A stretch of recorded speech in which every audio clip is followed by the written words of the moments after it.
My parents sold my childhood home while I was serving my country, then gave the money to support my influencer sister. I'm 28, currently serving in the U.S. Army, deployed overseas. I've been in for 6 years, and this is my second deployment. I'm a sergeant, and I take my job seriously. My parents, Robert, M59, and Susan, F57, have always been challenging. They're not bad people, necessarily, just self-absorbed. And they've always favored my younger sister, Chloe, F25. Chloe is an influencer. I put that in quotes because, as far as I can tell, she mostly posts selfies, dances to trending TikTok sounds, and tries to sell overpriced, low-quality products to her followers. She has about 50,000 followers, which in her mind, and my parents, makes her a celebrity. She lives in our hometown, rent-free, in a small apartment my parents own. They also pay for her car, her phone, and pretty much everything else. I, on the other hand, have always been independent. I joined the Army right out of high school, partly to serve my country and partly to get away from my family's drama. I've worked hard, saved my money, and been responsible. The house I grew up in, the one my parents just sold, wasn't just a house. It was home. It was where all my childhood memories were made. My grandfather built that house with his own hands. It was where my late grandmother's rose garden bloomed every spring. It was where I learned to ride my bike, where I had my first crush, where I spent countless hours playing in the backyard. I always assumed the house would stay in the family. I even dreamed of buying it from my parents someday, when I retired from the military. I wanted to raise my own family there. I'd been in regular contact with my parents, even while deployed. We'd video chat every week, and they'd send me care packages. They never mentioned anything about selling the house. I found out through Facebook. One of my childhood friends, Mike, messaged me, asking if I knew about the sale. He'd seen a sold sign in front of the house and was confused. I was stunned. I immediately called my parents. My mom answered, sounding flustered. "Oh, honey, we were going to tell you." "Tell me what?" I asked, my voice shaking. "Tell me that you sold my childhood home without even consulting me?" She hemmed and hawed, making excuses. "Well, it was just sitting there empty," she said, "and Chloe needed an investment." "An investment?" I repeated, my blood starting to boil. "What kind of investment?" That's when she told me. They'd sold the house, for significantly below market value, I later found out, and given the entire proceeds to Chloe, to invest in her influencer career, to buy her a new luxury apartment, to get her better equipment, to help her grow her brand. I was speechless. I couldn't believe what I was hearing. "You sold the house, my home, without even telling me, and you gave all the money to Chloe?" My dad got on the phone then. "Son, you need to calm down," he said. "It's our house. We can do what we want with it. And Chloe needs our support. She's going to be famous, you'll see. This is an investment in her future." "Her future?" I yelled. "What about my future? What about the fact that that house was a part of my past? That it meant something to me?" They didn't get it. They didn't care. They just kept repeating that Chloe needed the money, that she was going to be a star, that I was being selfish and ungrateful. I hung up on them. I haven't spoken to them since. I'm heartbroken. I'm furious. I feel betrayed. I don't know what to do. I'm stuck here, thousands of miles away, unable to do anything. Aida for being angry, for wanting to cut them off. I feel like they've stolen something precious from me, something that can never be replaced, and they don't even seem to care. Update 1. Thank you to everyone who commented on my original post. Your support, your advice, your shared experiences. It means the world to me. It's helped me feel less alone in this mess. I've spent the last few days doing 2 things: gathering information and seeking legal advice. First, the information. I've been digging into everything I can find about the sale of the house. I contacted a real estate agent in my hometown, a friend of a friend, and asked them to look into the details. Here's what I've learned. 1.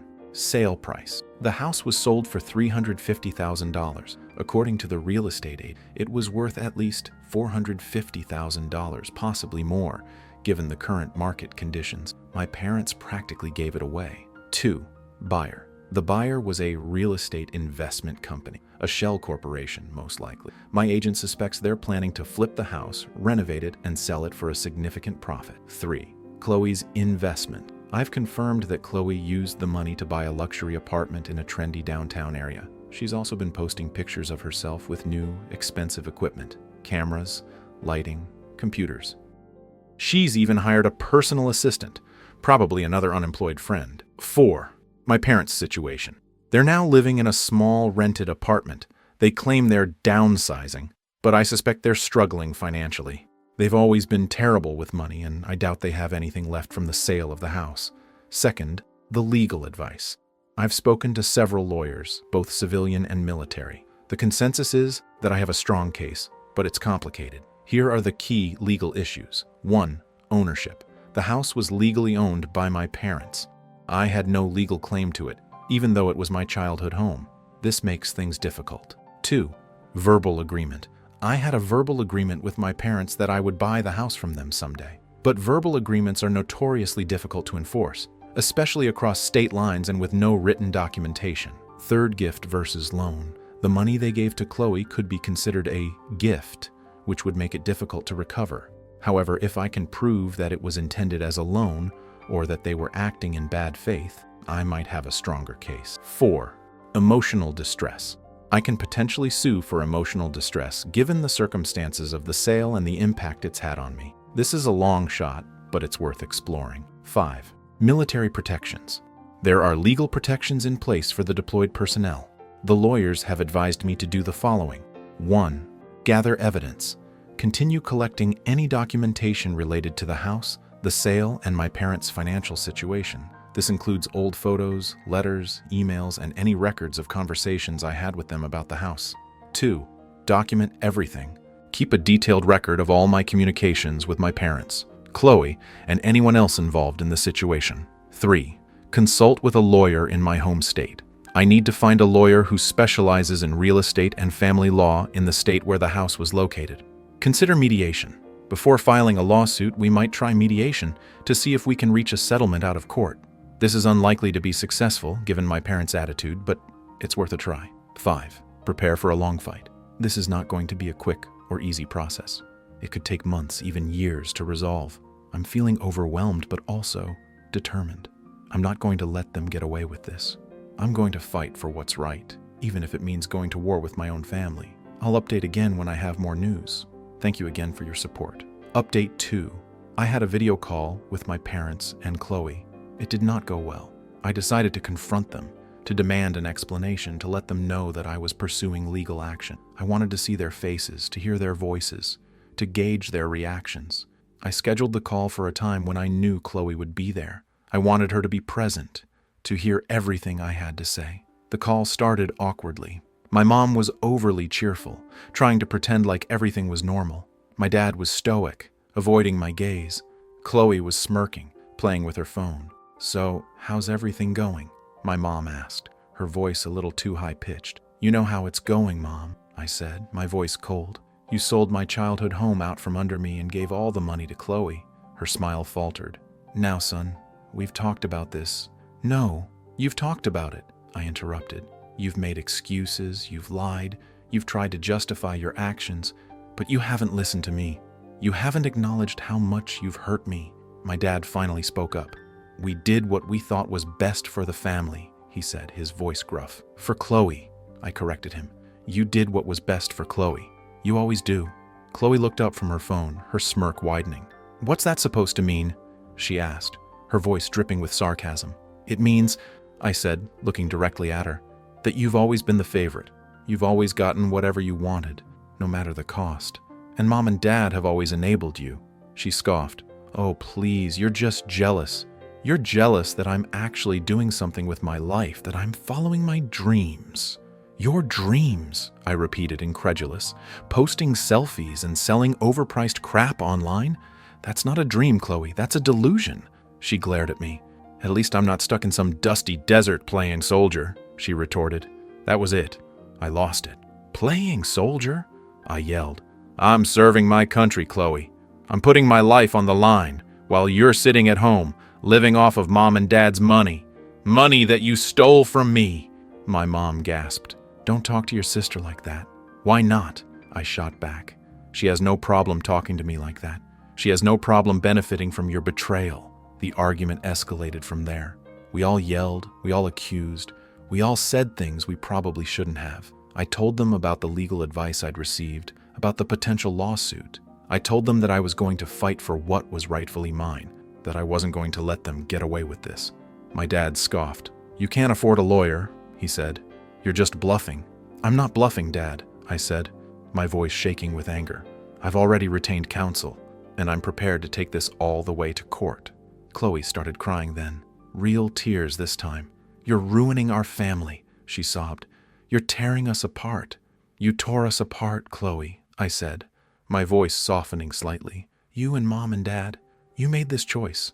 You chose money over family, over loyalty, over decency." My mom started to defend Chloe, saying that she was just trying to make a living, that she didn't deserve my anger. "She deserves it, Mom," I said. "She knew what that house meant to me.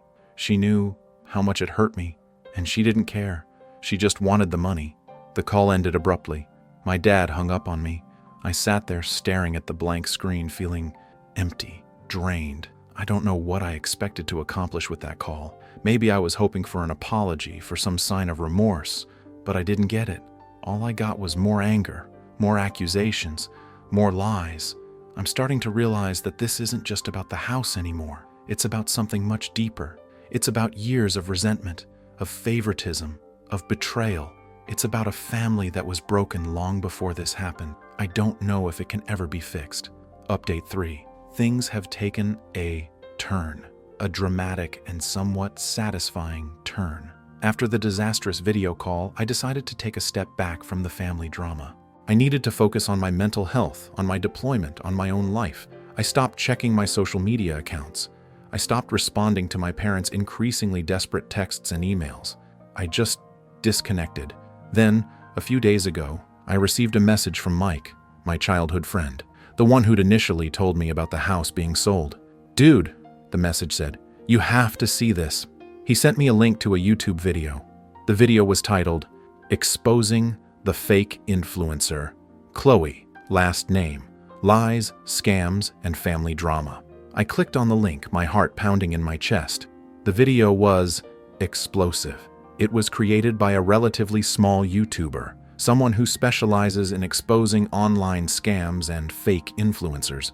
Apparently, someone, an anonymous source, had sent this YouTuber a ton of information about Chloe. Screenshots of her social media posts, her DMS, her financial transactions, evidence of her buying fake followers, faking engagement, and promoting scam products. The video exposed Chloe's entire influencer career as a fraud. It showed how she'd been lying about her success, exaggerating her income, and misleading her followers. It also revealed the truth about the house sale, about how my parents had given her the money, about how I'd been cut out of the picture. The video went viral. Within hours, it had hundreds of thousands of views. Chloe's social media accounts were flooded with negative comments, accusations, and hate messages. Her followers turned on her, demanding refunds, calling her a scammer, a liar, a fraud. Her sponsors, the companies she'd been promoting, started dropping her like a hot potato. Her career, such as it was, imploded overnight. I watched all of this unfold with a mix of satisfaction and sadness. Satisfaction, because Chloe was finally facing consequences for her actions, because the truth was finally out there. Sadness, because this was still my sister. Despite everything, I didn't want to see her suffer. And then the messages started pouring in, from my parents, from Chloe, from other family members. My parents were frantic. They were begging me to do something, to fix this. They said Chloe was devastated, that she was suicidal. Chloe sent me a long, rambling voice message, sobbing, apologizing, blaming everyone but herself. She said I'd ruined her life, that I'd destroyed everything. Other family members, the ones who'd initially sided with my parents and Chloe, started reaching out, expressing their concern, their disappointment. I didn't respond. I couldn't. I was too overwhelmed. I forwarded everything to Ms. Chen, my lawyer. She said that this new development could actually strengthen our case. It showed a pattern of deceitful behavior on Chloe's part, and it undermined her credibility. But honestly, I don't even care about the legal case anymore. I'm just tired. Tired of the drama, tired of the fighting, tired of the lies. I'm starting to think that maybe the best thing I can do is just Walk away. Cut them all out of my life. Completely. I don't know. I'm still figuring things out. But one thing is clear. Chloe's influencer career is over, and my parents are finally facing the consequences of their actions. It's not the ending I expected, but maybe, just maybe, it's the ending I needed. Update 4. It has been 6 months since my last update. 6 months since Chloe's online career imploded, and a year since I discovered that they sold my home. I have taken some major steps to move forward with my life. First of all, I have decided to settle out of court with my parents. My lawyer was not happy with my decision. She thinks that we could win it all in court. She believes they should be held accountable for what they did. However, I am tired of everything, and money is not everything in life. I do not want to waste any more time and energy on them. They have agreed to pay me back in installments whatever money they have left from selling the house. I know I won't get back my home, and I am fine with that. Secondly, I have requested to be stationed in the US, and my request has been granted. I am moving back home next month. Thirdly, I have started seeing someone. She is a doctor in the Army. Her name is Joy, and she knows all about my situation with my family, and she has been my strongest support. As for my parents and Chloe, I have blocked them from everywhere. I do not care about them anymore. I do not hate them. I am just indifferent to them. They made their choices, and I made mine. I got a text from one of my cousins last month. She said Chloe has moved to another state, and she is working as a waitress there. My parents had to sell their car. They are really struggling now. Part of me feels sad for them. But then I remember all that I had to go through last year. I remember how they kicked me when I was at my lowest. I was mourning, and they were busy siphoning off my inheritance. I do not regret my decision. I have to put myself first, and that is what I am doing. I am not responsible for their choices. I have also started attending therapy. It has been very helpful. I have realized I have been carrying a lot of anger and resentment, and I needed help. I have also learned that one can choose their family. I am grateful for everyone's support here. I do not think I could have gone through it without all your support. I will probably not update again. I think I have found closure. I have to move forward. Thank you, everyone. Update 5. It's been a few months since I returned stateside. Settling back into civilian life after deployment, even with the family drama, has been an adjustment. Joy, my girlfriend, the Army doctor, has been a lifesaver. She's incredibly grounded, and her presence has helped me navigate the transition more smoothly than I ever could have managed alone. I'm living in a modest apartment near the base where I'm now stationed. It's not the childhood home I dreamed of returning to, but it's mine. I filled it with things that bring me comfort. Photos of my grandmother's rose garden. Thankfully, I had plenty I'd taken over the years. A few pieces of furniture I salvaged from storage, and of course, my military memorabilia. It's a sanctuary, a place where I can finally start to heal. I've been receiving the installment payments from my parents as agreed. It's a trickle, not a flood, and it'll take years for them to repay the full amount, but it's something. Ms. Chen, my lawyer, handles all the communication with them, so I don't have to. I've completely cut them off, blocked their numbers, unfollowed them on social media, everything. Chloe, I hear from mutual acquaintances, is still waitressing. Apparently, the influencer life didn't magically reappear after her spectacular online implosion. I feel a pang of something when I hear about her. Not sympathy, exactly, but maybe a flicker of shared history. Still, I have no desire to contact her. Then last week, something unexpected happened. I received a knock on my apartment door. I wasn't expecting anyone. When I opened it, I saw a woman I didn't recognize standing there. She was older, maybe in her late 60s, with kind eyes and a weary smile. She was holding a cardboard box. "Sergeant, my last name?" she asked. "Yes," I replied, confused. "My name is Eleanor," she said. "I was a friend of your grandmother's." "Your real grandmother?" My breath caught in my throat. My real grandmother? What was she talking about? I knew my mom's mother had died before I was born, and my dad's mother, who was my grandma, had also passed away while I was in high school. Eleanor saw the confusion on my face. "I know this is a lot to take in," she said gently, "but may I come in? I have something to give you, something that belonged to your grandmother, and something to tell you. It is something very important." Intrigued, and with a healthy dose of skepticism, I let her in. Update 6. Eleanor's story was unbelievable. It completely upended everything I thought I knew about my family, my history, my identity. She explained that she had been best friends with my mother's mother, Grandma Rose, as I'd always known her. But the woman I knew as Grandma Rose wasn't my biological grandmother. My mother, it turns out, was adopted. When my mother was a baby, her biological mother had died. After that, the biological father couldn't keep her and gave her to the neighbors. Those neighbors were the couple whom I knew as my grandparents. Eleanor said that my Grandma Rose and her husband had always intended to tell my mother the truth, but they'd never found the right time. Then, years passed, and it became a secret they kept, a burden they carried. My Grandma Rose had confided in Eleanor, sharing her guilt and her fear of revealing the truth. Eleanor had promised to keep the secret, but after Grandma Rose passed away and after hearing about the recent family drama, news travels fast even across state lines, she felt she had to do something. Eleanor said she tracked down my real grandparents. It was a sister of my mother's biological mother. She handed me the cardboard box. Your real grandmother wanted you to have this, she said. Inside the box were photographs, letters, and a few small treasured objects. There were pictures of a young woman, a woman who looked strikingly like me. There were letters written in a delicate, flowing hand, expressing love, longing, and regret. There was a small silver locket containing a miniature portrait of a baby, my mother. As I looked through the contents of the box, tears streamed down my face. It was like discovering a hidden part of myself, a missing piece of my family history. Eleanor then told me about my real grandmother. Her name was Margaret. She'd been a talented artist, a free spirit, a woman who'd lived life on her own terms. She'd gotten pregnant young and the father of the baby. My mother had abandoned her.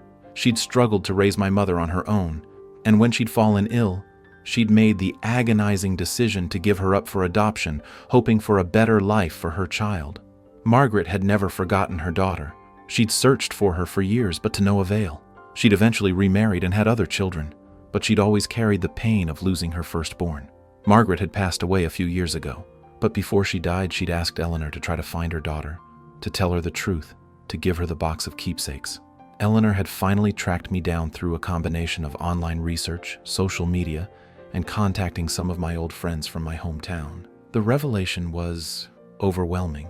It explained so much. It explained why I'd always felt like an outsider in my own family. It explained why my parents had favored Chloe so blatantly. It explained why I'd never felt a deep connection with Grandma Rose. Despite her kindness, I wasn't who I thought I was. My family history was a lie, but it was also a beginning, a chance to connect with my real family, to learn about my heritage, to understand where I came from.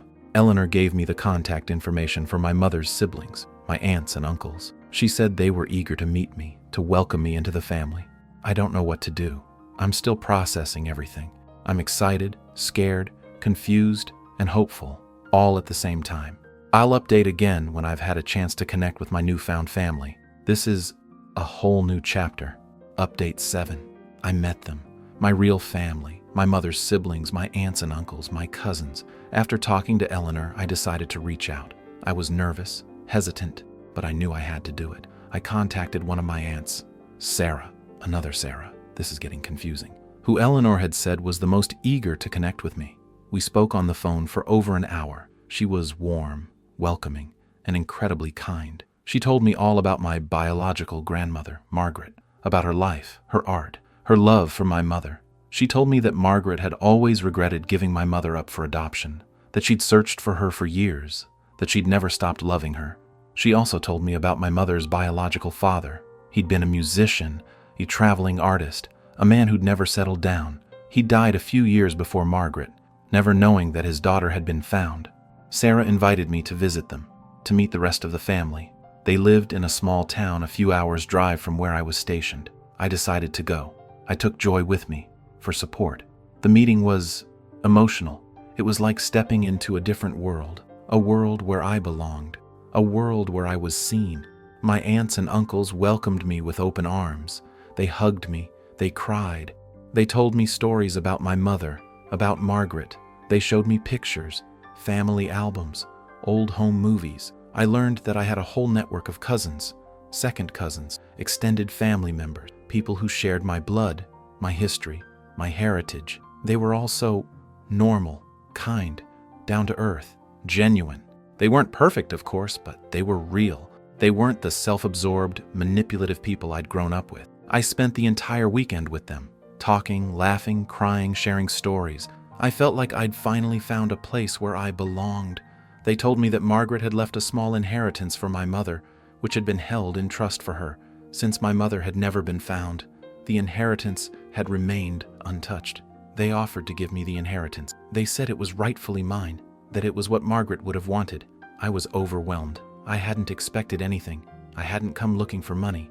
I just wanted to connect with my family. I told them I needed time to think about it. It was a lot to process, but more than the money, more than the inheritance, I realized I'd found something far more valuable, a sense of belonging, a sense of identity, a sense of family. I'm still figuring things out.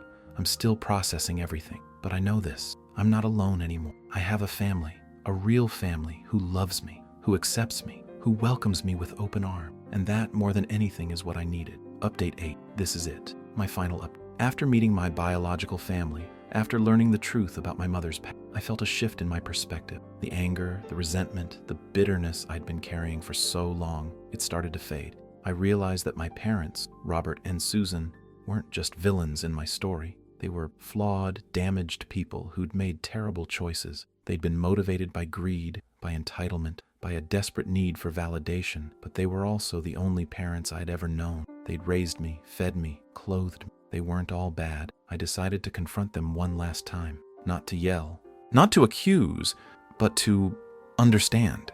I arranged a meeting with them at a neutral location, a coffee shop near their apartment. I didn't bring Ms. Chen, my lawyer. I didn't bring Joy. I wanted to do this alone. They were surprised to see me. They looked older, tired, defeated. We sat down and I started by telling them about Eleanor, about my real grandmother, about my mother's adoption. They were shocked. They didn't know. Robert kept shaking his head, muttering, "I can't believe it. I never knew." Susan started to cry softly. "Your mother, she never told us." "No," I said. "She never knew. It was a secret your parents kept from everyone." I then told them about meeting my mother's siblings, about finding my real family. They listened in silence, their faces a mixture of shock, disbelief, and guilt. I told them about the inheritance, about how Margaret had left something for my mother, and how my aunts and uncles had offered it to me. Robert looked down at his hands. "We don't deserve anything," he said, his voice barely a whisper. "I know," I said, "but that's not why I'm here." They were silent again, defeated. I then told them about my decision to settle the lawsuit, about how I wasn't going to pursue criminal charges. "Why?" Robert asked, looking up at me, his eyes filled with confusion. "Because I'm tired," I said. "I'm tired of fighting, tired of hating, tired of being angry. I need to move on. I need to heal." I told them that I was going to accept the inheritance from my biological family, but I wasn't going to keep it all. I told them that I was going to use some of the money to pay off their debts, to help them get back on their feet. They were stunned. They didn't understand. "Why would you do that?" Susan asked, her voice trembling. "After everything we've done?" "Because," I said, "despite everything, you're still my parents. You raised me. You gave me a home. You weren't perfect, but you did the best you could, and I can't just abandon you." Tears streamed down Susan's face. Robert reached out and took my hand, his grip surprisingly strong. "Thank you," he said, his voice choked with emotion. "Thank you, son." It was the first time he'd called me son in years. I also told them that I needed space, that I couldn't just forget everything that had happened, that I needed time to heal, to rebuild my life. They understood. They agreed. We left the coffee shop separately. I don't know what the future holds for our relationship. I don't know if we'll ever be close again. But I felt a sense of closure, a sense of peace. I've forgiven them. Not forgotten, but forgiven. And I've finally forgiven myself for not being the perfect son, for not living up to their expectations, for not being able to prevent this tragedy. I'm moving forward. I'm building a new life, a life filled with love, with honesty, with genuine connection. I'm embracing my real family, the family I never knew I had. I'm focusing on my career, on my relationship with Joy, on my own happiness. And I'm finally, truly free. That's all for this story. I'll be back with another one. If you haven't already, please consider subscribing to the channel. It motivates me to create more content like this.